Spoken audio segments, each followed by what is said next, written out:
that I can't sing and I can't dance. Great music that we had before, but I'll do the best that I can. And let me thank Uni International for bringing unions from all over the world here to Philadelphia. If there has ever been a moment in modern history where we need international worker solidarity, this is the moment.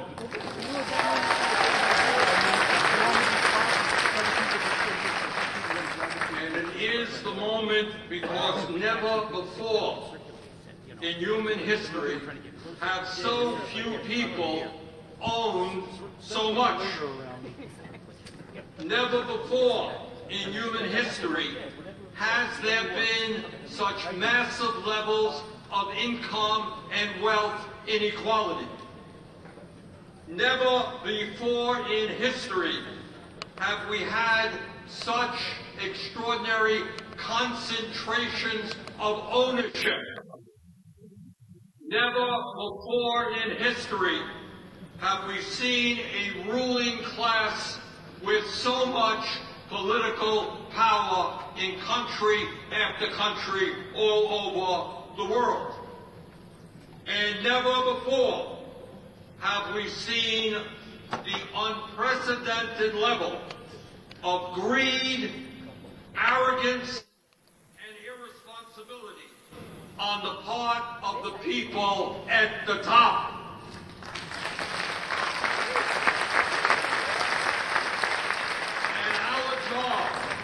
Internationally is to tell these corporate bandits that the world belongs to all of us, not just a handful of billionaires.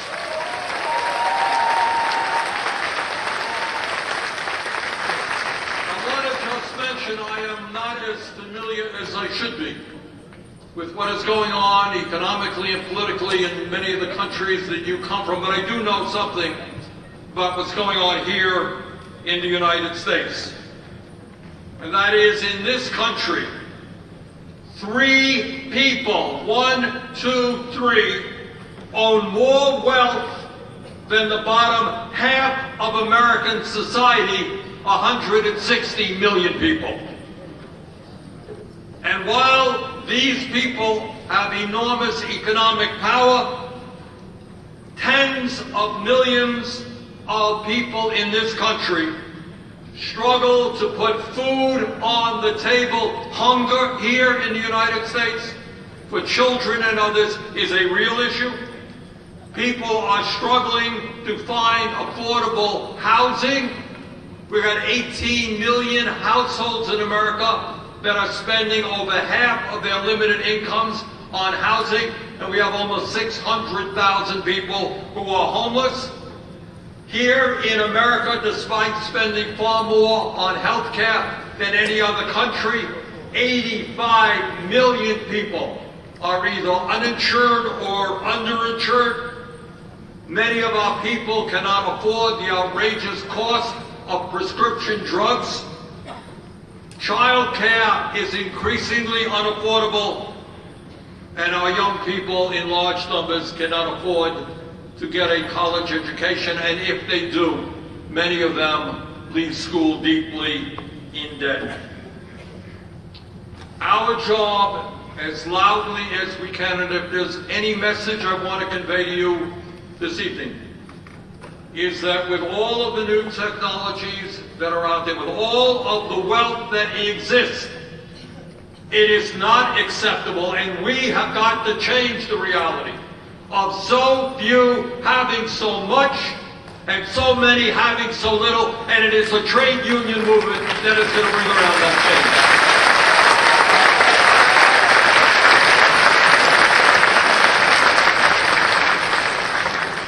And while I'm sure the numbers differ in country after country, here in the United States, despite massive increases in worker productivity and an explosion in technology, the average American worker is making today $45 a week less than he or she did 50 years ago. You got that? After 50 years, after the explosions of technology that we have seen, after increased worker productivity, average worker is worse off. When I was a kid in this country, the expectation was that one breadwinner, in those days often the man, would be able to work 40 hours a week and earn enough money to take care of the family. Today, the overwhelming number of families in America need two breadwinners, and many of them are working outrageous hours. We have got to create an economy that works for all, not just the few.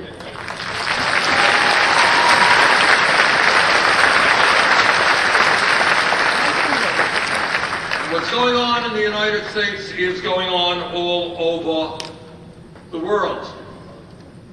You know why people are angry all over the world? They're seeing the people on top do phenomenally well, while the working class struggles and poor people live in desperation. But it's not only income and wealth inequality, and why it is so important that we have international worker cooperation. Because what we are seeing is large corporations, by and large, are no longer just national corporations.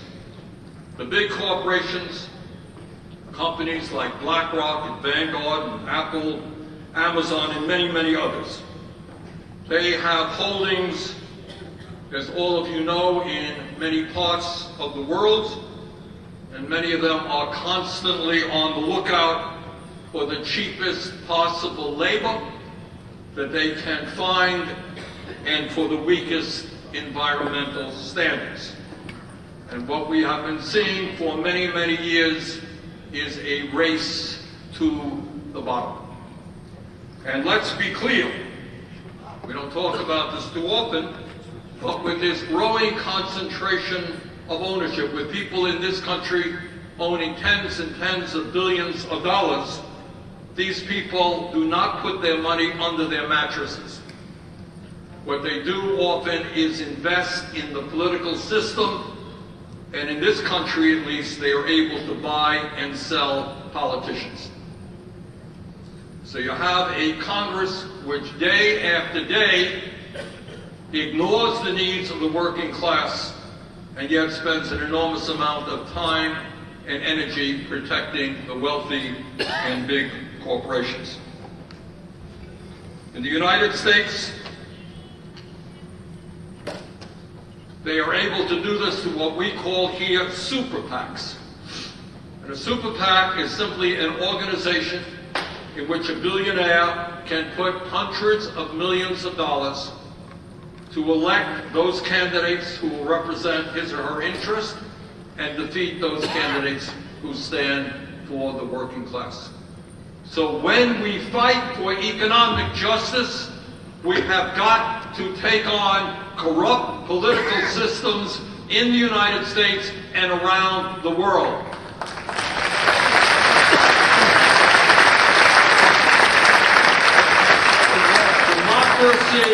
Democracy is one person, one vote, not billionaires buying elections.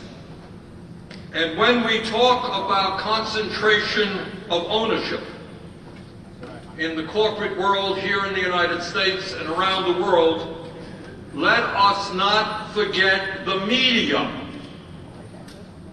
In the United States, eight large media conglomerates control 90% of what the American people see, hear, and read.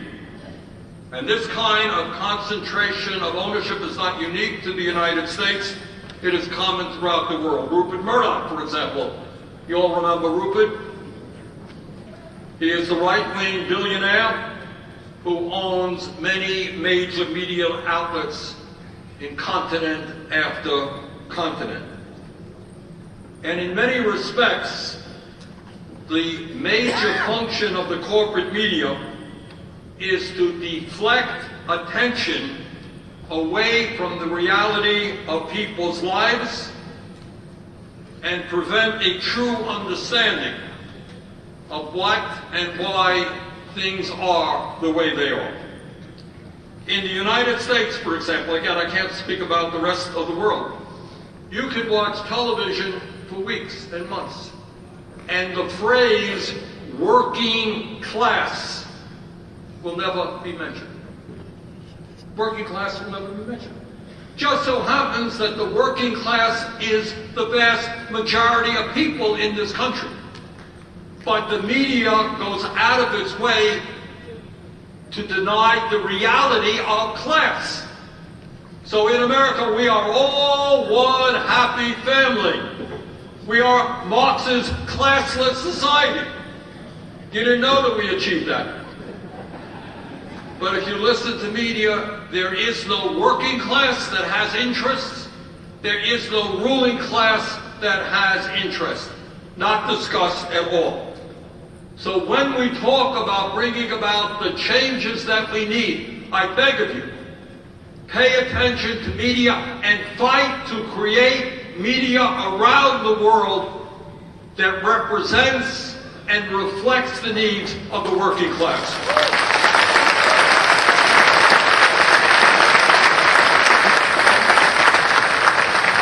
I wanted to just say a few words about some of the concerns that I have as we look into the future. And there are a couple of issues that stand out to me. All of you are aware of the terrible COVID pandemic that we have gone through. In this country, we've lost over 1 million people. Worldwide, at least 6 million people lost their lives. And if the pandemic has taught us anything in a crystal clear manner, it is about income and wealth disparities.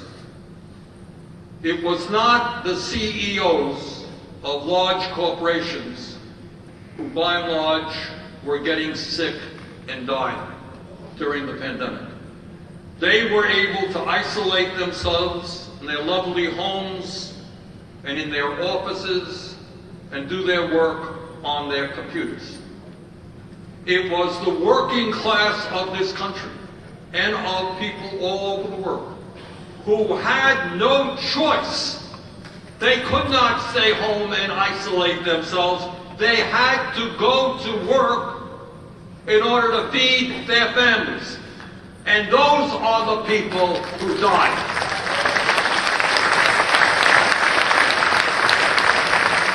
They were the nurses and doctors and warehouse workers and factory workers and police officers, firefighters, bus drivers, hotel workers, food service workers, and many, many others.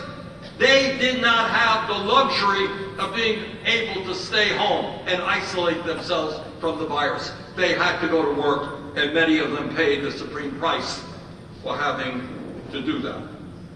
And we will never forget the sacrifices they made to maintain the global economy. They are true heroes and heroines.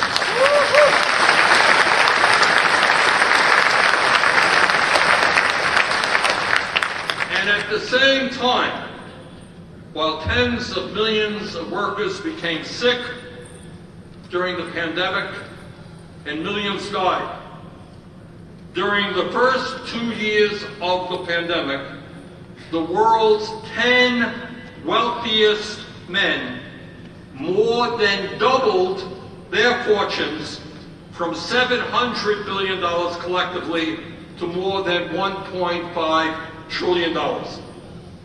So while people were suffering and dying, the very richest people in the world became much richer, and at the same time, the incomes of 99% of humanity went down, and an additional 160 million people were forced into poverty. So can you imagine the greed and the arrogance? People are dying, and in the midst of all of that chaos and pain and death, these people make billions more. And in the United States Senate, I am the chairman of a committee which deals with healthcare issues. And let me tell you, neither the United States nor most other countries are prepared for future pandemics which are likely. So we have got a lot of work in front of us, not only to do our best to prevent the next pandemic, but to make sure that if, God forbid, it comes, we will not see millions of workers dying in the process.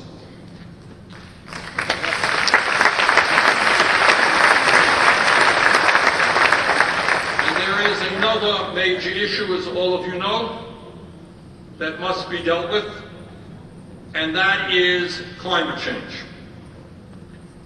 And once again, as the world becomes hotter, as we see more heat waves, drought, floods, forest fires, and extreme weather disturbances, and in my own state last month, we had the worst natural disaster, the worst flooding that we have had since 1927. But as we see all of the extreme weather changes, once again, it will be the working class of the planet that suffers the most, not the wealthy. Our job, therefore, is not only to combat climate change and dramatically cut carbon emissions, but to create many millions of jobs around the world as we move to energy efficiency and sustainable energy.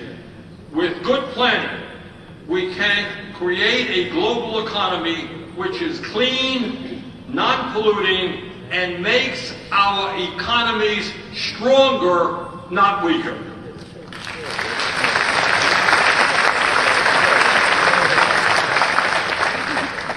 Climate change is not an American issue, it's not a Chinese issue, it's not a European issue. It is an international issue. And as part of the effort to combat climate change, we need international cooperation. We do not need here in the United States or in China or other countries to be spending tens of billions of dollars more on the military. We need to bring the world together so that we can combat climate change as one planet, as one people.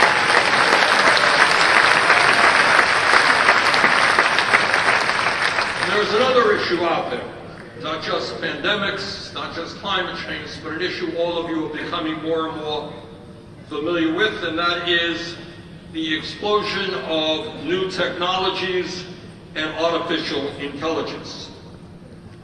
It seems to me that these technologies have the potential to cause great harm for working people, as machines and robotics and artificial intelligence transform workplaces all over the world. Make no mistake about it. The jobs that many people have today are not going to be there in 10 years or 20 years. So this revolution in technology can do a lot of harm. Or, on the other hand, it can be something which is extraordinarily positive. The good news is that if together we fight to make sure that the new technologies being created benefit workers and not just the CEOs of major corporations, there are unlimited possibilities as to what we can accomplish.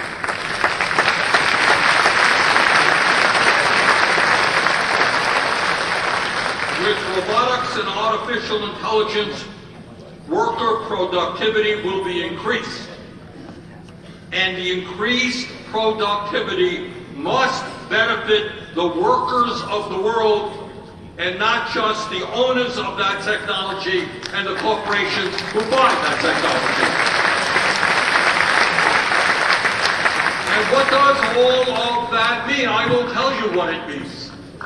If you got machines now that increase worker productivity, we can substantially reduce the work week for the average worker so that person has more time for leisure, for education, for families.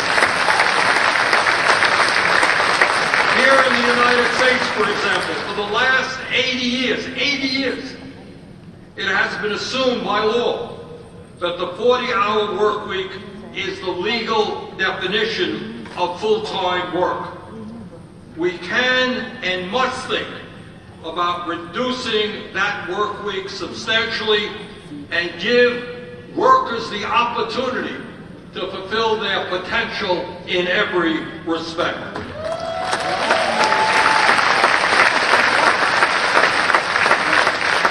And taking it a step further, throughout world history, from the inception of humankind, people have had to struggle.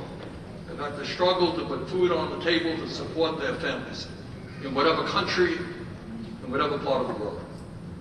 We now have, through this technology, if we use it appropriately, if it works for us and not just the few, we now have the potential to take a giant step forward in eliminating poverty, lowering the work week, and improving the standard of living of every man, woman, and child on this planet.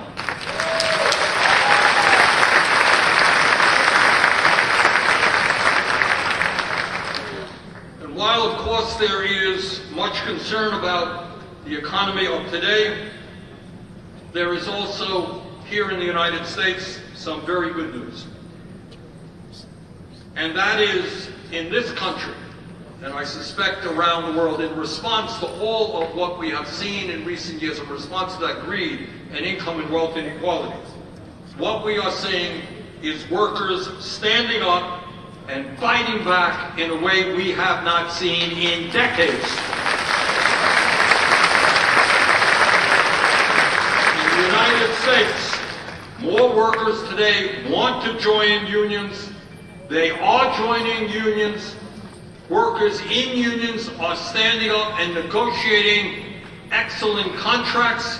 They are prepared to go out on strike. And I just want to say a word of congratulations to the Teamsters. We've got some Teamsters here.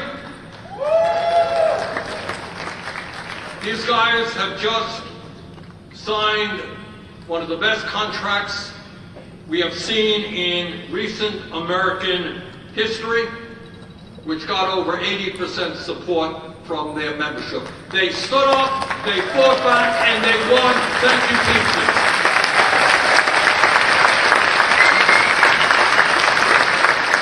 Right now in this country, we're seeing the United Automobile Workers, UAW, standing up and fighting back against the big automobile manufacturers in a way that we have not seen happen in a very long time. Interestingly enough, the union organizing efforts are not just blue-collar workers, not just factory workers. They are white-collar workers and they're workers in between. Right now, we are supporting a strike in New Jersey where 2,000 nurses are out on strike demanding decent pay, decent working conditions for their patients. We are seeing in this country young people in graduate school who have been exploited for years by major universities organizing all across this country and winning good contracts as they teach the young people of America. We are seeing writers and actors in the entertainment industry stand up and fight back and are right now on strike for decent wages and working conditions.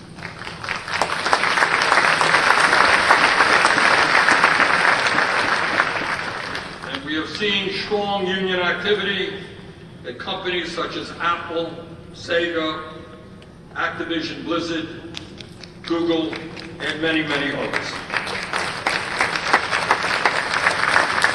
The working class of this country, and I expect the world, understands precisely what is going on. And let me just conclude by suggesting this. And again, I'm more familiar here in the with what's going on here in the United States than many of your countries. But I will tell you, in my judgment, change here in the United States is going to come because respect and support for the establishment is getting weaker and weaker.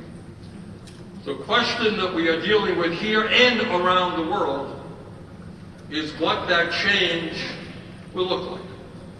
Will it be a change which leads us to authoritarianism? Will it be a change which pits one group of people in a country, whether they are minorities, whether they are immigrants, whether they are black, whether they're Latino, whatever they may be, against other groups? Will it be change based on bigotry against the gay community? Is that the kind of change we will see? Or, with the leadership, and this is an enormous responsibility on your shoulders, because more than any other institution in the world, you can do it. Or will that change be based on the principles of love and compassion and international solidarity?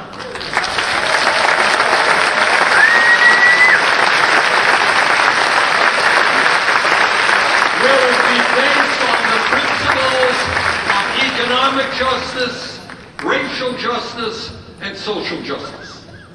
I know which side I am on in that struggle.